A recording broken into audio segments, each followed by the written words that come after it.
एक सुबह प्रिया अपनी बेटी जानवी को स्कूल जाने के लिए उठा रही थी। बेटा जानवी, उठो, स्कूल नहीं जाना है क्या तुम्हें?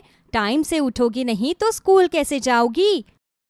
माँ, मुझे स्कूल नहीं जाना है। आप मुझे अच्छा लंच बनाकर नहीं देती हो। आप हमेशा मुझे लौकी की सब्जी दे देती हो और आपको तो पता ही है कि मुझे लौकी की सब्जी बिल्कुल भी पसंद नहीं है। इसलिए मैं स्कूल नहीं जाऊंगी। स्कूल जाने पर मुझे गंदा खाना खाने को मिलता है। अच्छा बाबा, तो उठकर एक बार रेडी हो जा, मैं तेरे लिए बढ़िया सा कुछ बना देती हूँ। और हाँ, आज मैं तुझे लौकी नहीं दूंगी। माँ, मुझे सिर्फ आज के लिए नहीं बल्कि हमेशा के लिए बढ़िया बढ़िया खाना चाहिए। लौकी की सब्जी मुझे बिल्कुल भी अच्छी नहीं लगती। आप रोज मुझे लौकी देती हो। अपनी बेटी को खुश करने के लिए प्रिया किचन में जाकर अपनी बेटी के लिए कुछ बढ़िया सा बनाने लगती है। तभी वहाँ प्रिया की सास मंजू आ जाती है और कहती है, प्रिया बहू, ये सब क्या बना रही है तू? मैंने तुझे कहा था ना कि लौकी की सब्जी बनानी है, फिर ये सब क्या है?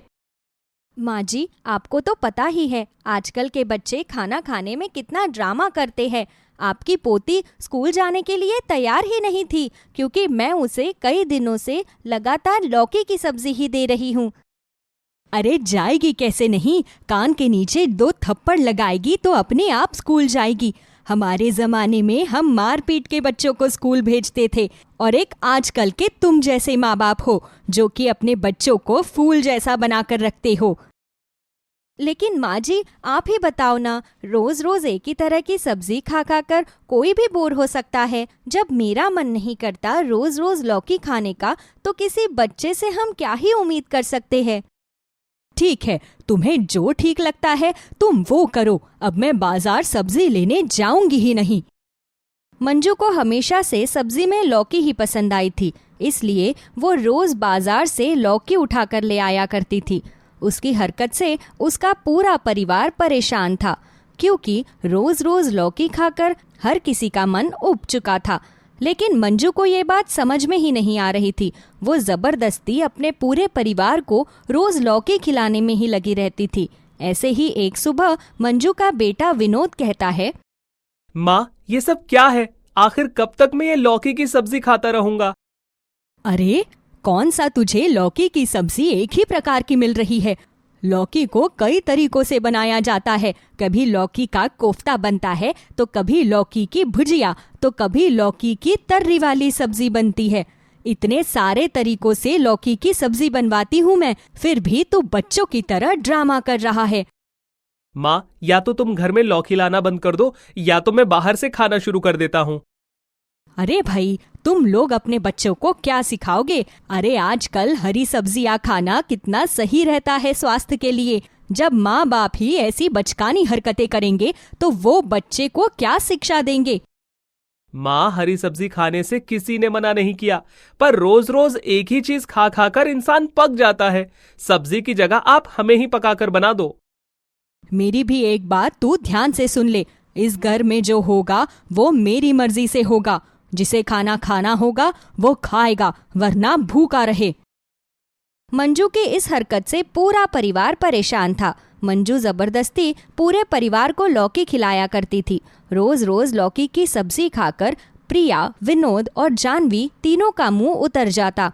ऐसे ही एक दिन मंजू फिर से थैला लेकर बाजार जाती है और एक बार फिर वो लौकी उठाकर ले आती है और अपनी बहू से कहती है, बहू, ओ बहू, कहाँ है तू? आज लौकी के कोफ्ते बना लेना। बहुत मन कर रहा है मेरा लौकी के कोफ्ते खाने का। और हाँ, टेस्टी बनाना, स्वाद में कोई लापरवाही नहीं होनी चाहिए। माँ जी, आप फिर से लौकी लेकर आ गई है। आपको कैसे समझाऊं? हरी सब्जी स्वास्थ्य के लिए अच्छी होती है, पर इसका मतलब ये नहीं है कि आप दिन रात एक ही सब्जी खाते रहो। दुनिया में और भी बहुत सारी सब्जियां हैं, उनका स्वाद लेना भी बहुत जरूरी है। तुझे जितना बोला जाए तू उतना ही किया कर। मुझसे फालतू की बहस करने की कोई जरूरत नहीं है। पूरा परिवार जितना लौकी खाने से दुखी था, उतना ही दुखी मंजू ने सबको कर रखा था। बेचारी प्रिया लौकी लेकर किचन में जाती है और जैसे ही लौकी को काटने वाली होती है, तभी लौकी से आवाज आती है, अरे अरे, रुको रुको, भगवान के लिए मुझे मत काटो। हे भगवान, ये सब क्या है? ये लौकी तो बोल रही है। कहीं मैं कोई सपना तो नहीं देख रही ना? अरे नहीं नहीं, तुम कोई सपना नहीं देख रही हो, बल्कि मैं सच में बोल सकती हूँ, क्योंकि मैं एक जादुई लौकी हूँ। लगता है मैं गलती से तुम्हारे यहाँ आ गई हूँ। क्या तुम जादुई लौकी हो? खैर, तुम जो कोई भी हो, अगर आज मैंने तुम्हारी सब्जी नहीं बनाई तो मेरी सास मुझे घर से धक्के मार कर निकाल देंगी। उन्हें लौकी खाना बहुत पसंद है, इसलिए वो हमें रोज रोज लौकी खिलाती है, जिस वजह से मेरा पूरा परिवार बहुत परेशान है। समझ में नहीं आता कैसे अपनी सास की अकल ठिकाने पर लाऊं। अच्छा, बस इतनी सी बात है। चाहूँ तो मैं 2 मिनट के अंदर तुम्हारी सास की अकल ठिकाने पर ला सकती हूँ। अच्छा, ऐसा सच में हो सकता है क्या? प्लीज भगवान के लिए मेरी मदद करो ना। मेरी सास ने हम सबको परेशान कर रखा है। तुम कैसे भी मेरी सास के सर से लौकी खाने का भूत उतरवा दो। ठीक है, मैं तुम्हारी सास के सर से लौकी खाने का भूत हमेशा हमेशा के लिए उतार दूंगी, लेकिन बदले में तुम्हें मेरी मदद करनी होगी। मदद? कैसी मदद? अपनी सास को सुधारने के लिए मैं सब कुछ करने के लिए तैयार हूँ। ठीक है, फिर सबसे पहले मैं तुम्हारी सास को ठीक करने की कोशिश करती हूँ, उसके बाद तुम मेरी मदद करना। 1 मिनट रुको, मैं चाहती हूँ कि मेरी सास को थोड़ा नमक मिर्च लगाकर परेशान किया जाए। बताने का मतलब ये है कि जिस तरह से मेरी सास ने मेरे पूरे परिवार को परेशान किया है, वैसे ही मैं भी चाहती हूँ कि अपनी सास को परेशान कर करके उनके सर से लौकी खाने का भूत उतारूं। हाँ हाँ, मैं अच्छे से समझ रही हूँ कि तुम क्या चाहती हो। ऐसे ही रात को प्रिया सबको खाना सर्व करती है। खाना देखकर मंजू को गुस्सा आता है और वो अपनी बहू से कहती है, प्रिया, ये सब क्या है? मैंने तुझे कहा था ना कि लौकी के कोफ्ते बनाने हैं, फिर तूने ये शाही पनीर क्यों परोस दिया मेरे आगे? माँ जी, आप कैसी बातें कर रहे हैं? आप तो मार्केट से लौकी लेकर आई थी ना, फिर मैं शाही पनीर कैसे बनाऊंगी? क्या माँ, कभी कभी लगता है कि तुम भी बच्चों वाली बातें करती हो। तुम्हें लौकी के कोफ्ते में कहाँ से शाही पनीर नजर आ रहा है? हाँ दादी माँ, लगता है आपके चश्मे का नंबर बढ़ चुका है। माँ ने तो सभी की थाली में कोफ्ते की सब्जी दी है, फिर आपको कहाँ से शाही पनीर दिखाई दे रहा है? अगर आपका मन शाही पनीर खाने का कर रहा है तो साफ साफ बता दो ना, आपके बहाने हम भी शाही पनीर खा लेंगे। मंजू सोच में पड़ जाती है। दरअसल जादुई लौकी अपनी शक्तियों से विनोद और जानवी की थाली में लौकी के कोफ्ते और मंजू की थाली में शाही पनीर परोस देती है। ये देखकर मंजू परेशान हो जाती है। ऐसे ही रात को सब अपने अपने कमरे में सो रहे थे। तभी खूब सारी डरावनी लौकी मंजू के कमरे में जाती है और मंजू को डराने लगती है, और एक लौकी तो मंजू के सर पर यहाँ वहाँ घूम रही थी। तभी मंजू की आंख खुल जाती है और वो बहुत डर जाती है। अरे, ये सब क्या है? कौन हो तुम? हम सब भूतिया लौकी है। बहुत शौक है ना तुझे लौकी खाने का? आज हम तेरे सर से लौकी खाने का भूत उतार कर ही रहेंगे। तेरी वजह से धीरे धीरे हमारी जनसंख्या कम होती जा रही है, इसलिए आज हम तुझे ही खा जाते हैं। दिन रात लौकी खाती रहती है। अरे इतनी लौकी तो पूरे दुनिया में कोई नहीं खाता जितनी लौकी तू खाती है। देखो, जाने अनजाने में मुझसे जो कुछ भी हुआ है उसके लिए मैं तुमसे माफ़ी मांगती हूँ, लेकिन भगवान के लिए यहाँ से चले जाओ। और हाँ, मैं वादा करती हूँ कि मैं आगे से कभी लौकी नहीं खाऊंगी। लौकी खाने के लिए तुझे किसी ने मना नहीं किया है। लौकी खाओ, लेकिन एक लिमिट में।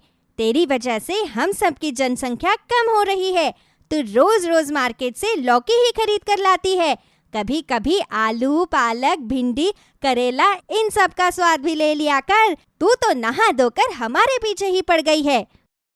ठीक है, मैं वादा करती हूँ कि अब से तुम्हें कभी परेशान नहीं करूँगी और भी बाकी सारी सब्जियाँ खाऊंगी। भगवान के लिए अभी चले जाओ, मुझे बहुत डर लग रहा है तुमसे। ठीक है, अब तो हम यहाँ से जा रहे हैं। अगर अब तूने दोबारा फिर वही सब करना शुरू कर दिया तो याद रखना, हम तुझे अपने साथ ले जाएंगे और अपनी दुनिया में हमेशा हमेशा के लिए लौकी बनाकर रखेंगे। ऐसे ही वो लौकी वहां से चली जाती है। अगले दिन से मंजू के सर से लौकी खाने का भूत उतर जाता है और वो अपनी बहू से कहती है, बहू, ओ प्रिया बहू, लौकी की सब्जी मत बनाना आज तू, भिंडी की सब्जी बना, और हाँ, दाल भी बना लेना।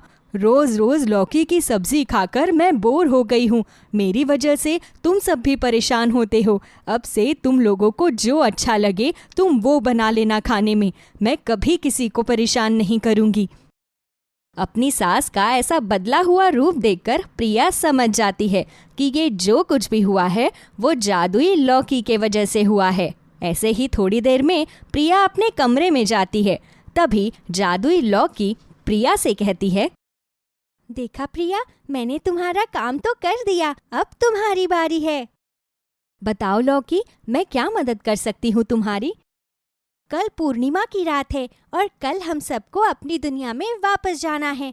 तुम मुझे यहाँ से ठीक 6 किलोमीटर की दूरी पर एक खेत है, उस खेत में छोड़कर आ जाओ। मैं पहले वहीं ही रहती थी, लेकिन गलती से मैं यहाँ आ गई हूँ। मुझे अपनी दुनिया में वापस जाना है, क्योंकि मैं कोई आम लौकी नहीं हूँ, बल्कि एक जादुई लौकी हूँ। ठीक है लौकी, तुम चिंता मत करो, मैं कल रात तुम्हें वापस तुम्हारी दुनिया में छोड़ कर आऊंगी। ऐसे ही अगली रात प्रिया जादुई लौकी को उसके बताए गए जगह पर छोड़ आती है। जादुई लौकी हमेशा हमेशा के लिए अपनी जादुई नगरी में वापस चली जाती है। दुष्यंत लंबे समय से बीमार था और वो अपने अंतिम समय अपनी बेटी नैना, जो सिर्फ 6 महीने की थी, उसे अपने छोटे भाई मोहन को देते हुए कहता है, अब मेरे जाने का वक्त हो चुका है। अब मेरी बेटी की जिम्मेदारी तेरे ऊपर है। उसे कभी भी किसी भी चीज की कोई कमी मत होने देना। भैया, आप ऐसा मत बोलिए, आपको कुछ नहीं होगा। मैं अभी डॉक्टर को बुलाता हूं। आप ठीक हो जाएंगे भैया। ऐसी अशुभ बातें बिल्कुल मत बोलिए। नहीं मोहन, अब मैं तेरी भाभी के पास जा रहा हूं। बस मेरी बेटी का ख्याल रखना। मैं अपनी बेटी को तेरे भरोसे छोड़कर जा रहा हूं। मेरी बेटी को कभी भी एक पिता और मां की कमी महसूस नहीं होनी चाहिए। नहीं भैया, आपकी बात सुनकर मेरा कलेजा फट रहा है। अगर आपको कुछ हो गया तो मैं कैसे बर्दाश्त कर पाऊंगा ये सब। मोहन मेरे भाई, मेरे लिए तुझे मेरी बेटी का ख्याल रखना है। अब मैं जा रहा हूं मोहन। इतना बोलकर दुष्यंत दम तोड़ देता है। दुष्यंत की पत्नी ज्योति नैना को जन्म देते वक्त ही इस दुनिया को हमेशा हमेशा के लिए छोड़कर चली गई थी। ज्योति के जाने का गम दुष्यंत सहन नहीं कर पाता और वो भी हमेशा हमेशा के लिए चला जाता है। 20 साल बाद नैना अब बड़ी हो जाती है, लेकिन माता पिता के जाने के बाद से नैना का जीवन पूरी तरह से बदल जाता है। नैना की चाची अनीता नैना से घर का सारा काम करवाती है। उसे हर छोटी छोटी बात पर मारा पीटा करती थी। अनीता की एक बेटी थी जिसका नाम कोमल था। अनीता अपनी बेटी से बहुत प्यार करती थी। ऐसे ही एक सुबह कोमल अच्छे से तैयार होकर कॉलेज जा रही थी। तभी अनीता वहां आती है और अपनी बेटी की नजर उतारते हुए बोलती है, हाय, मेरी बेटी कितनी सुंदर लग रही है। ला बेटा, मैं तेरी नजर उतार देती हूँ। क्या पता इस नैना ने तुझ पर अपनी बुरी नजर लगा दी हो। मैं नहीं चाहती कि मेरी बेटी की खूबसूरती में जरा भी कमी आए। काला टीका भी लगा देती हूँ अपनी बेटी को।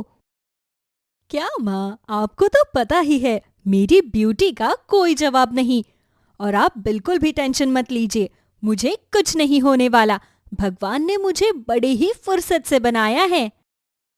हाँ बेटा, वो तो है ही, लेकिन फिर भी बुरी नजर से खुद को बचाना बहुत जरूरी होता है। मुझे ऐसा लगता है कि नैना तेरी खूबसूरती से जलती है, तभी तो वो तुझे घूर घूर कर देख रही है।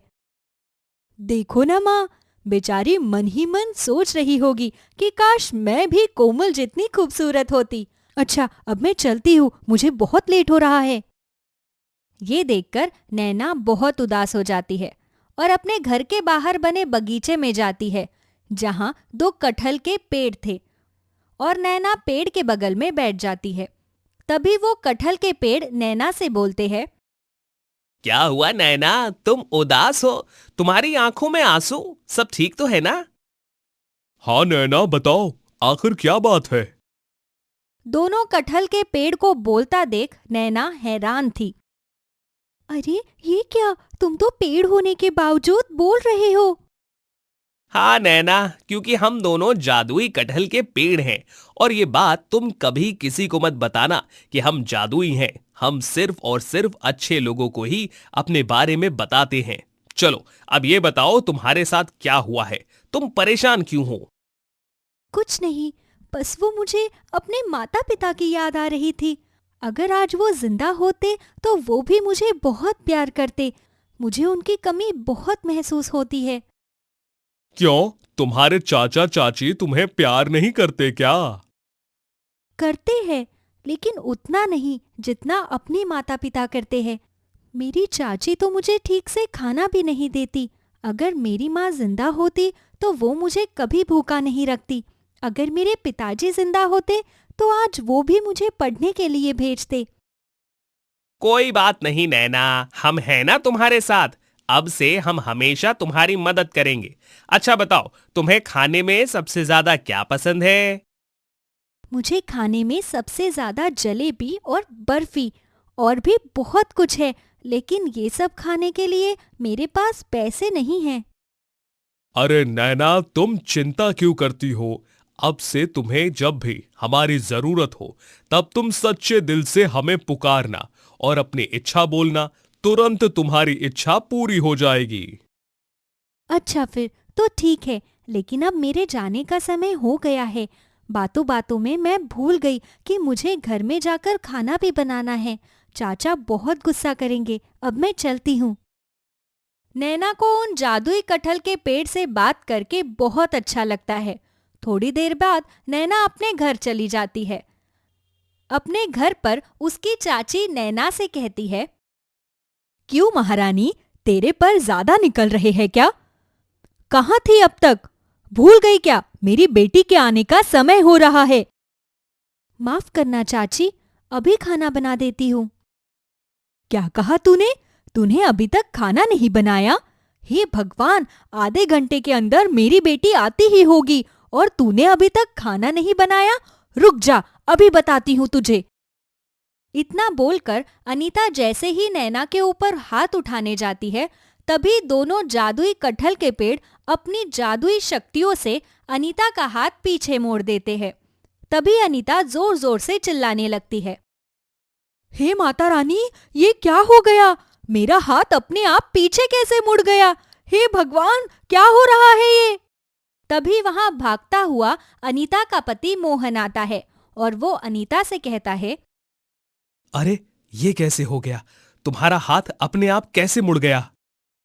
अरे वो तो मैं डायन को थप्पड़ मारने जा रही थी और अचानक से मेरा हाथ अपने आप पीछे मुड़ गया।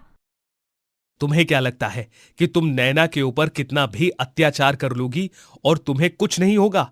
लगता है अब समय आ गया है, भगवान खुद तुम्हें सजा देंगे। अरे तुम तो अपना मुंह बंद करो और चुपचाप यहाँ से चले जाओ। जब मेरी मदद नहीं कर सकते तो कम से कम मेरे जले पर नमक तो मत छिड़को। अनीता को इस तरह दर्द में देखकर नैना समझ जाती है कि ये जो कुछ भी हो रहा है वो जादुई कटहल के पेड़ कर रहे हैं।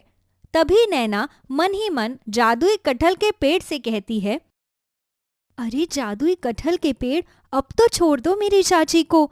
अब उनके हाथ को तोड़कर मानोगे क्या? नैना के इतना बोलते ही अनीता का हाथ ठीक हो जाता है।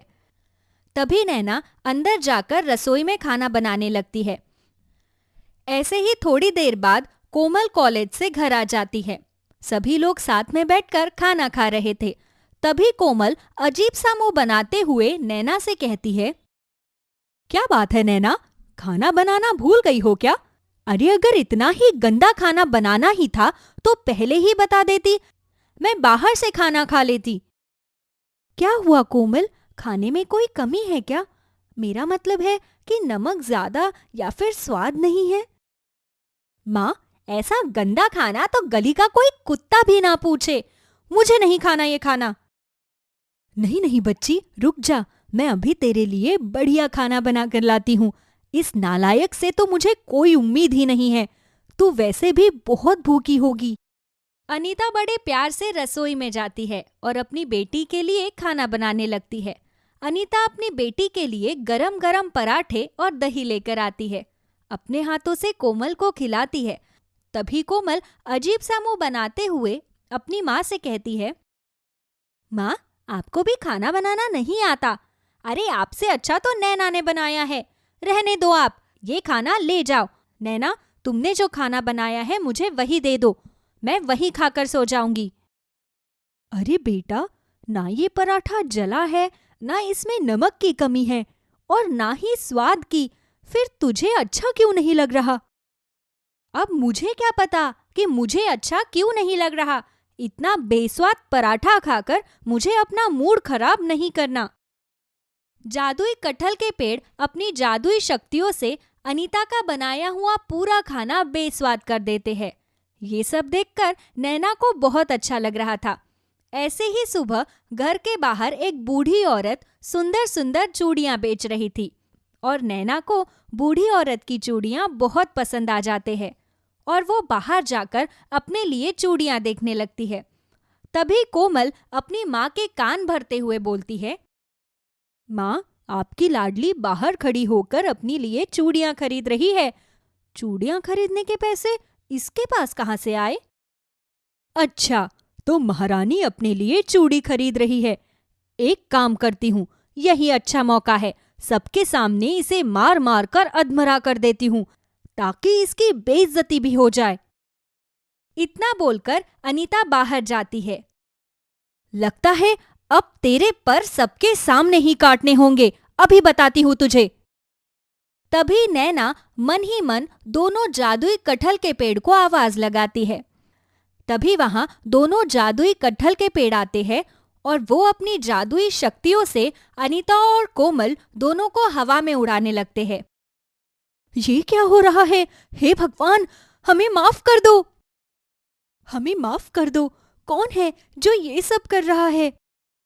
तभी दोनों जादुई कटहल के पेड़ नैना और अनीता के सामने आ जाते हैं और बोलते हैं, तुम दोनों माँ बेटी के लिए यह आखिरी चेतावनी है। अगर तुमने कभी भी नैना को परेशान करने की कोशिश की तो हमसे बुरा कोई नहीं होगा। हम तुम्हें ऐसी सजा देंगे जिसके बाद तुम्हें कभी भी माफी मांगने का मौका नहीं मिलेगा। नहीं नहीं, हमें माफ कर दो। मैं वादा करती हूँ अब मैं कभी नैना को परेशान नहीं करूंगी, बल्कि उसे हमेशा अपनी बेटी की तरह ही प्यार दूंगी। मुझे सुधरने का एक मौका दे दो। भगवान के लिए हमें माफ कर दो। हम दोनों वादा करते हैं कि हम कभी भी नैना को अब परेशान नहीं करेंगे। हमने पहले नैना के साथ जो कुछ भी किया उसके लिए हम आपसे माफी मांगते हैं। ठीक है, अगर तुम दोनों सुधरना चाहती हो तो तुम दोनों के लिए अच्छा है, वरना अगर तुमने दोबारा हमें शिकायत का मौका दिया तो वो तुम दोनों के लिए बिल्कुल अच्छा नहीं होगा। इस तरह से जादुई कटहल के पेड़ अनीता और कोमल को डरा धमका देते हैं। उसके बाद से दोनों माँ बेटी अब दोबारा कभी भी नैना को परेशान नहीं करते, बल्कि अनीता अब नैना को अपनी बेटी की तरह प्यार करती है और इस तरह से दोनों जादुई कटहल के पेड़ हमेशा नैना की मदद किया करते।